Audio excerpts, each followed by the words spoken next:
Hendrick Motorsports just accidentally revealed something they weren't ready to announce, and the way it happened on their own website, in plain English, then scrubbed within minutes, tells you everything about how chaotic this situation actually is behind the scenes. Because this isn't just a driver swap, this is a top-tier cup team running damage control in real time, and you're about to see exactly how it all unraveled. Stay with me, because the leak is only half the story. What they found inside that race car is the part nobody's talking about right enough. Let's go back to where this actually started. Not Vegas, not Phoenix, COTA. March 1st.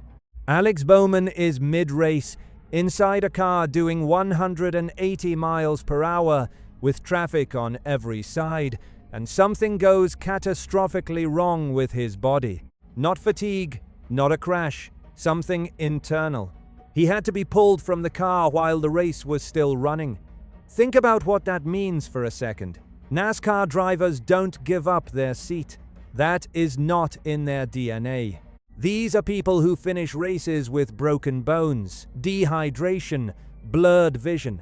The moment Bowman got out of that car, every person inside that garage knew this was different. And what the doctors found? Vertigo.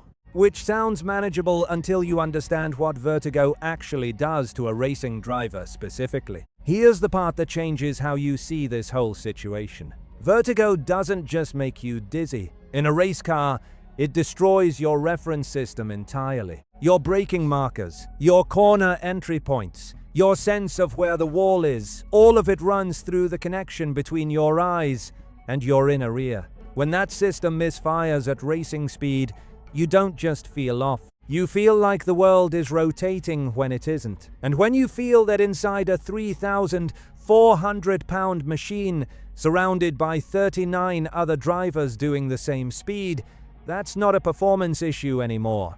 That's a life safety issue. And Hendrick knew it. So the question coming out of COTA wasn't whether Bowman would miss time. The question was how much and who fills that seat. Because the number 48 is not a background car. It's a Hendrick Motorsports flagship. It has expectations attached to it every single weekend, regardless of who's behind the wheel. So they put Anthony Alfredo in the car at Phoenix. Emergency fill-in. No extended prep, no gradual handoff, just suit up and go. And Alfredo finished 33rd, which, given the circumstances and the track conditions and the zero runway he had, wasn't a catastrophe.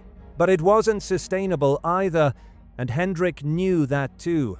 That's where the tension really started building in the garage. Because Bowman was still symptomatic heading into the Vegas week, still not cleared. And the organization had a decision to make: keep Alfredo in for continuity, or bring in someone with a completely different profile. And here's the wild part. Before Hendrick could announce anything officially, their own website announced it for them. A press release went live. Full driver lineup, all 4 cars, formatted exactly like a normal routine media release. And buried right there at the bottom, clear as anything, Justin Allgaier, filling in for Alex Bowman, will roll in the number 48 Ally livery. That's not a leak from a paddock insider. That's not someone's anonymous source. That is the organization's own communications department, in writing on their official platform, just saying it out loud to the public before they were ready. And then it vanished. The page got scrubbed, taken down like it never existed. But you already know how that works in 2026. You cannot unring that bell. The moment that page indexed anywhere, screenshot, share, archive, it was permanently in the public domain. And the NASCAR community did what it always does. Connected every dot faster than the team could erase them. Which, honestly, tells you something important about how prepared Hendrick actually was for this announcement. If that page goes live, it means someone internally had already finalized the decision. The leak wasn't a mistake. It was a finished product, released one step too early. And that means the pivot from Alfredo to Allgaier wasn't a last-minute scramble. It was a calculated call that just got exposed before the press conference. Now let's talk about why Allgaier specifically. Because this wasn't a panic pick. This wasn't call whoever's available. Allgaier has 84 career Cup starts. He's embedded inside the Hendrick ecosystem through JR Motorsports, which means there's an established relationship, established trust, and an established communication channel between him and the organization. That matters more than people realize when you're handing someone a Cup car with 48 hours notice. The onboarding isn't starting from zero. It's picking up halfway through a conversation both sides already know. And there's another layer here that actually makes this timing genuinely interesting.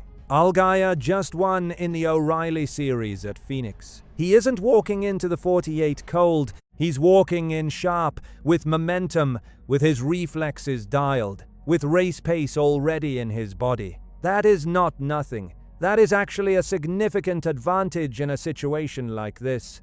And when he spoke publicly about the opportunity, he handled it the exact right way. He led with Bowman. He said, first and foremost, he wishes Alex a continued and speedy recovery, expressed gratitude without making it about himself, and said he feels confident the team can go out, have a solid day, and make Alex and everyone on the 48 Ally team proud. That's the tone you need in this moment. Because nobody wants to celebrate getting an opportunity that came from someone else's health crisis.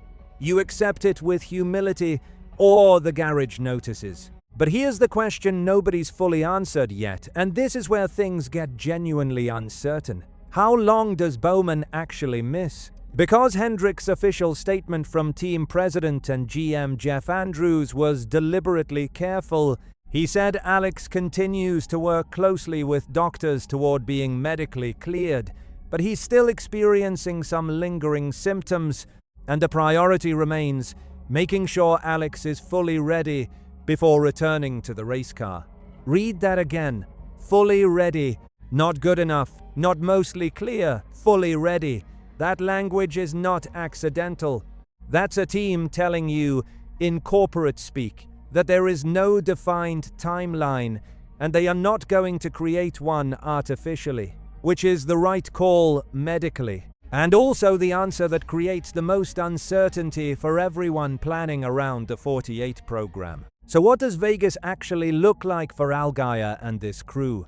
Because plugging in a substitute driver isn't neutral. The setup in that car is built around Bowman's inputs, his preferences, his feedback style. The engineers have a whole language developed with one driver that now needs to translate to another one in basically no time.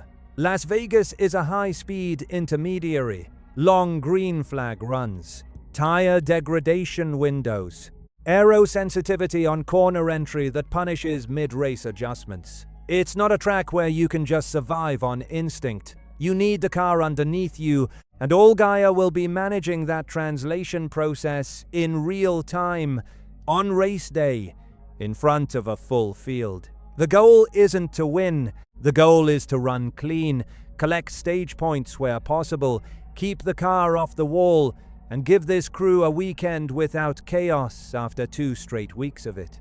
That is its own form of success. There's one more thing here that I don't think is being discussed enough. This situation is making the entire Hendrick organization operate asymmetrically. Larson, Elliott, Byron, those 3 teams want a normal week. Clean prep, normal communication, normal expectations.